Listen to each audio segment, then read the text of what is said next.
She had healed their children.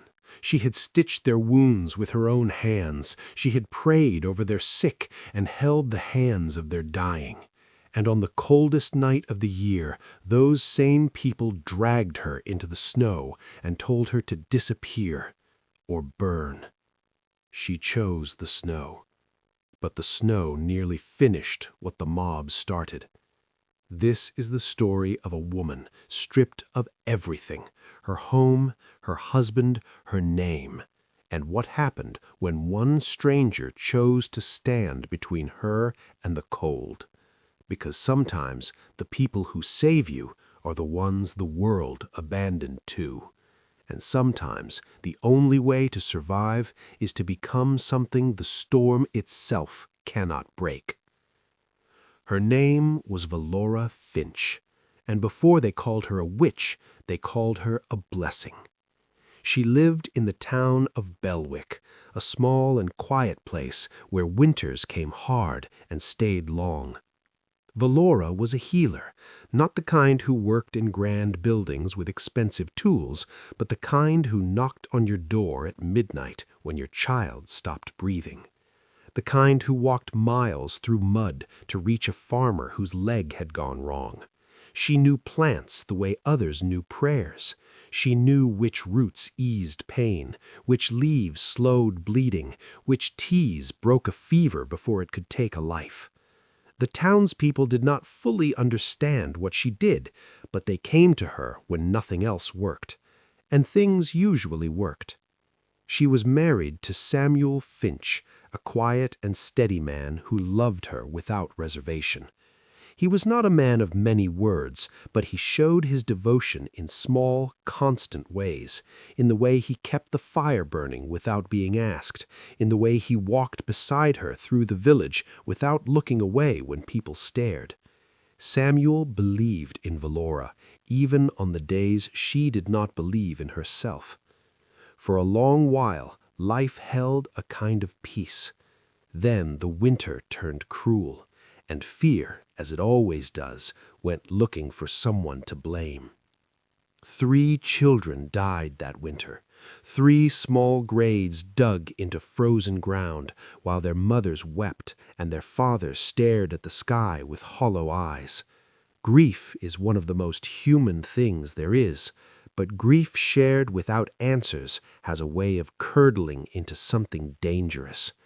People needed a reason. The sickness had no face, no name, no clear explanation, but Valora's birthmark did. It was a red mark, small and irregular, sitting just below her collarbone. She had been born with it. She had never thought twice about it, but the town pastor looked at it one Sunday morning and found the answer he had been searching for. He stood before his congregation and pointed at Valora and called the mark a sign of the devil.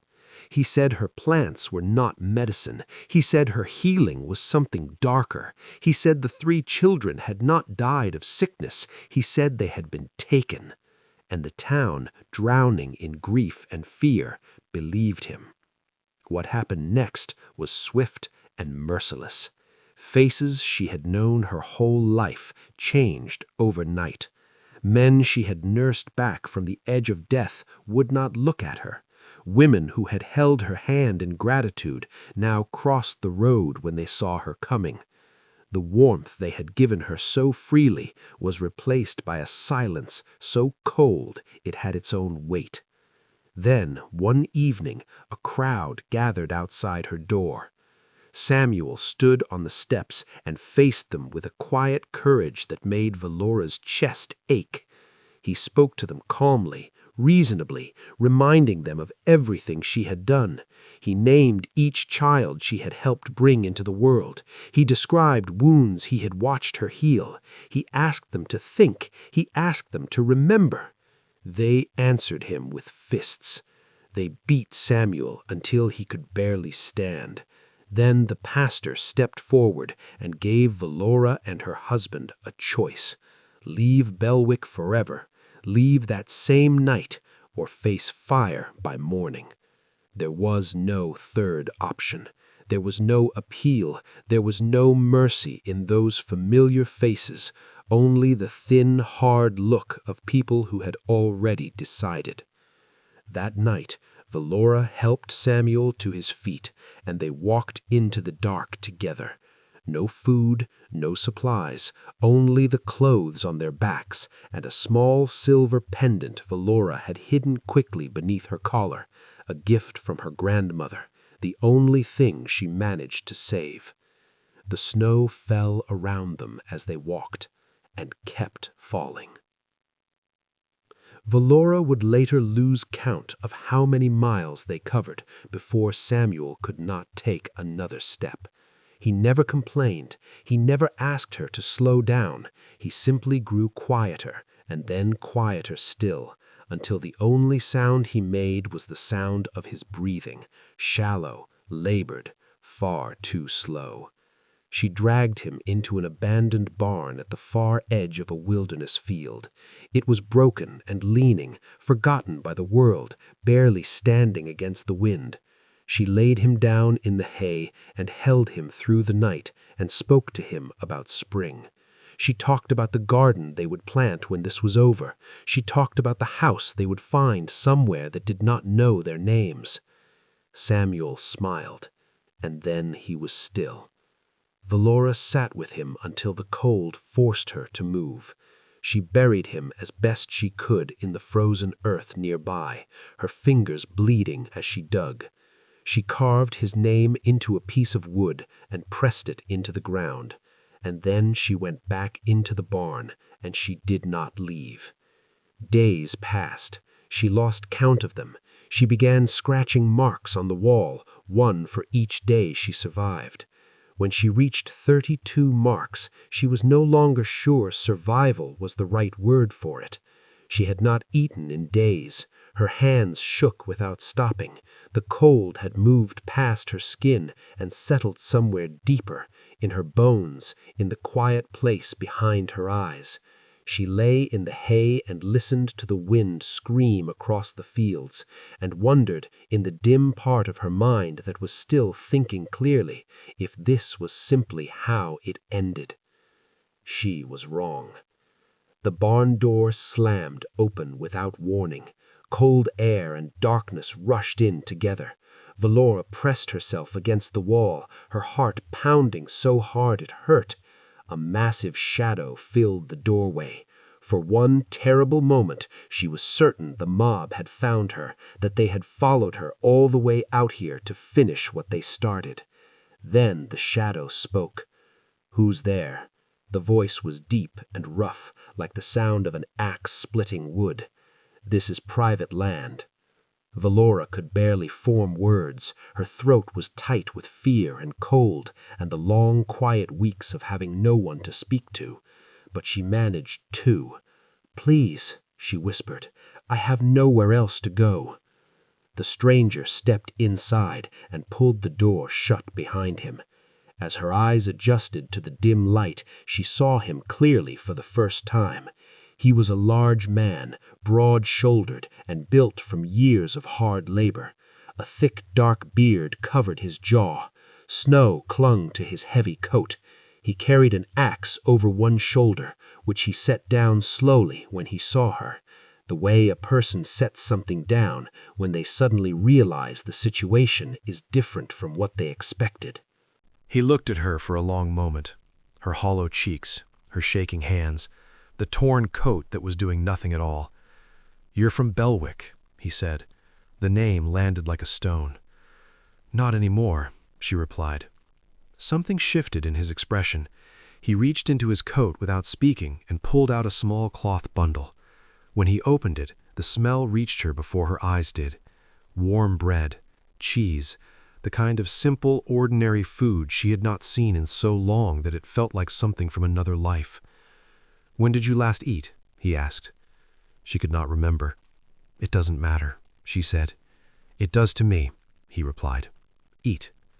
Her hands trembled as she took the food. She forced herself to go slowly, to take small bites, to not let the hunger swallow her dignity entirely. Each bite was painful and wonderful at the same time, her stomach clenching around the warmth like it was trying to hold on. "Why are you helping me?" she asked between bites. "I'm not looking for payment. Just eat." Tears came down her face without warning. She had not expected that. She had been so focused on surviving that she had forgotten what it felt like to be seen. He stood quietly, blocking the worst of the cold with his body, watching her finish the bread with the careful patience of a man who understood something about suffering. "My mother was burned as a witch," he said softly when she looked up, "when I was 10 years old. She grew healing plants. That was enough for them." The words opened something in Valora's chest. "My name is Thorley Blackwood," he offered his rough hand. "My cabin is 3 miles north. There's a fire and more food. You can come if you can walk, or I'll carry you." She placed her fragile hand in his. She did not know why fate had sent this man to her in the dark, only that something had changed, and that the word tomorrow, which had stopped meaning anything, had suddenly returned.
She told him she should leave, that she had already put him in danger, that the right thing was to go somewhere else, anywhere else.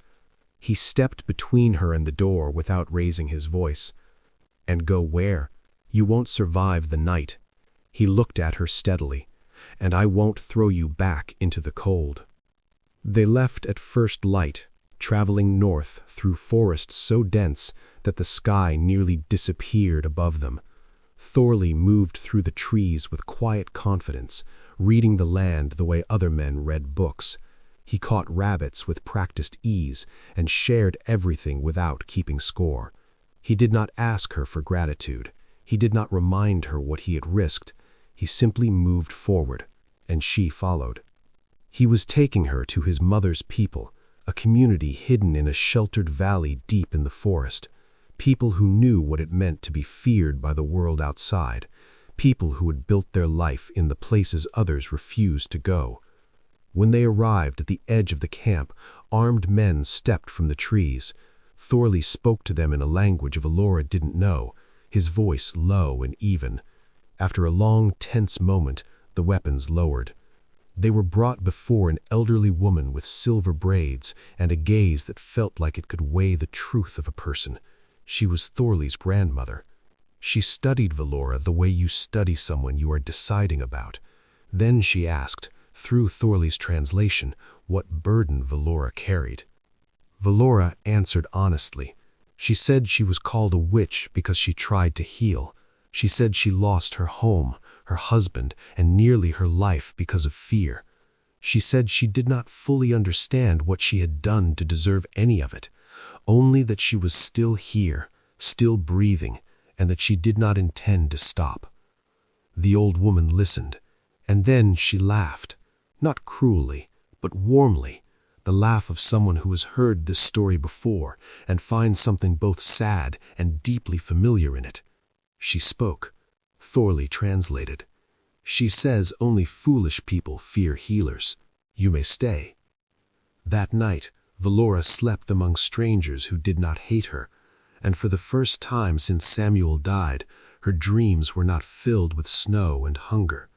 But peace, when it is still new, is fragile.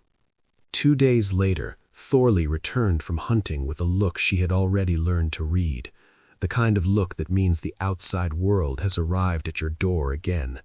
Men from Bellwick were gathering, livestock were dying, children were sick again, and Valora's name was already on their lips.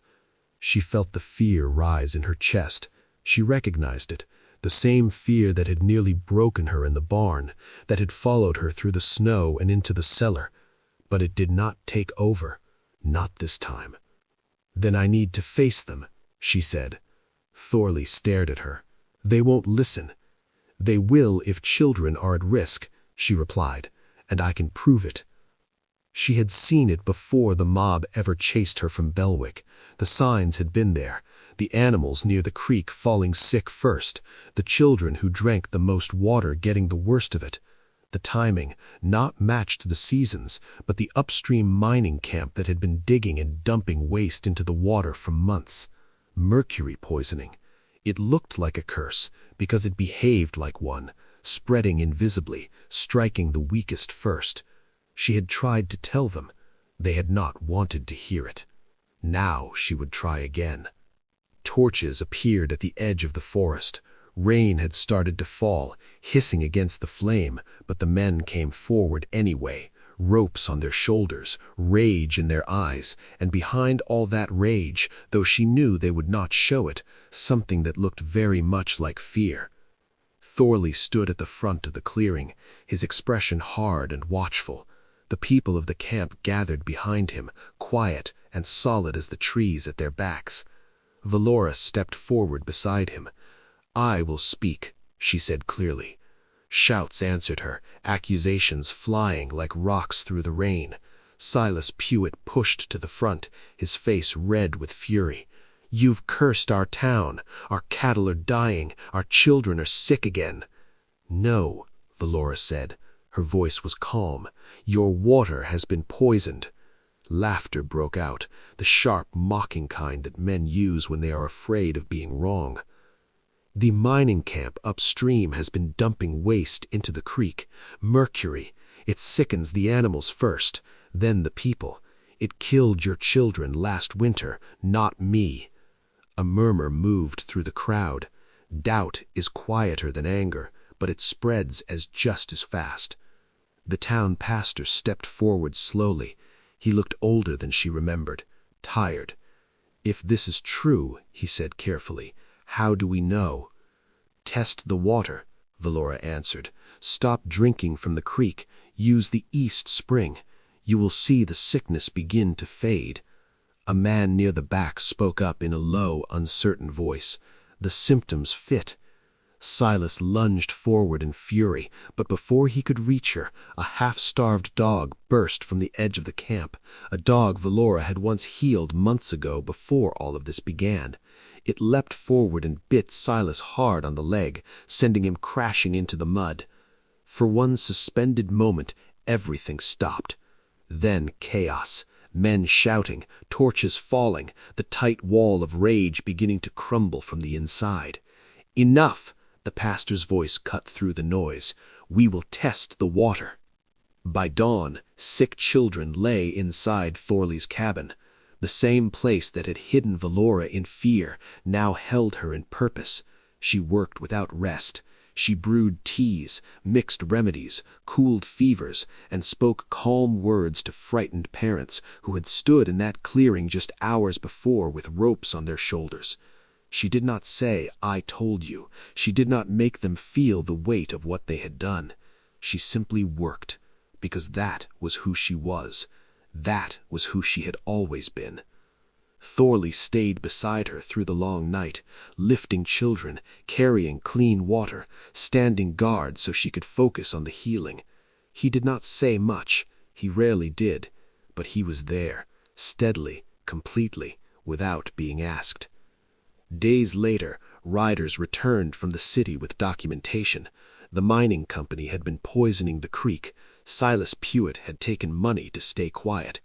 Shame descended over Bellwick as a second winter, heavier and longer than the first. Valora was cleared of every charge. Her name was spoken differently now, with regret instead of accusation, with something that was slowly, painfully becoming like respect. The pastor came to her quietly. "You saved us," he said. "I did what a healer does," she replied. They offered her a house, a formal position, an invitation to return and take back everything that had been taken from her. Valora looked at Thorley. She looked at the forest, at the valley, at the life she had built from nothing in the space of a few brutal months, at the healing house already taking shape beside the cabin, built with his hands and filled with her knowledge. "No," she said gently, "but I will help anyone who comes." And she did. Seasons turned. The healing house grew. People came from towns that did not even know her name, traveling through forest and field to find the woman who would not turn them away. Some arrived sick. Some arrived broken. Some arrived carrying guilt they didn't know how to put down. She treated all of it with the same steady, unhurried care. One spring evening, when the last light was turning the sky the color of embers, Thorley took her hands. "When I found you, you were dying." She smiled softly. "I lived because you stood between me and the cold." He shook his head. "You lived because you chose to."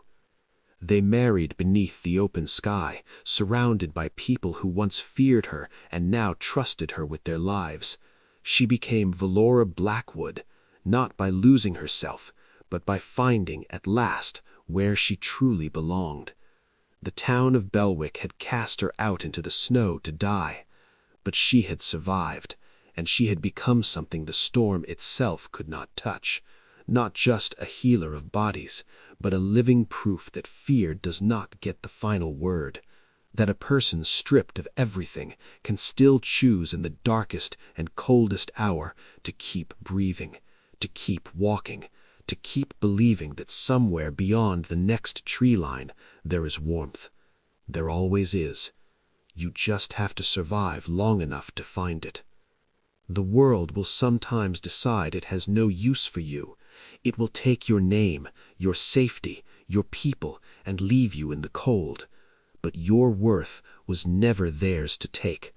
And the fire inside you, the one that keeps burning even when everything else goes dark, that one belongs only to you.